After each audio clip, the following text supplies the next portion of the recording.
ఎవరి కళ్ళల్లో సంస్కారం సూర్యకాంతిలా మెరుస్తుందో, ఎవరి మాట మన్ననగా ఉంటుందో, ఎవరి మనసు మెత్తగా ఉంటుందో, ఎవరి ప్రవర్తన మర్యాదగా ఉంటుందో, ఎవరికి ఆడవాళ్ళంటే హృదయంలో అభిమానం, సమాజంలో గౌరవం ఉంటాయో, ఎవరు వాళ్ళ శరీరానికి, మనసుకి, ఆత్మకి విలువిస్తారు, వారి ఆత్మగౌరవానికి తోడుగా నిలుస్తారు, ఎవరు మగువ కూడా మనిషి అని ఒక్క క్షణం కూడా మర్చిపోరు.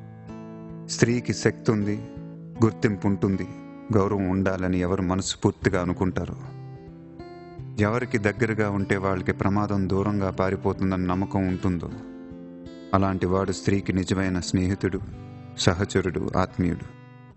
ఒక్క మాటలో చెప్పాలంటే వాడే మగాడు.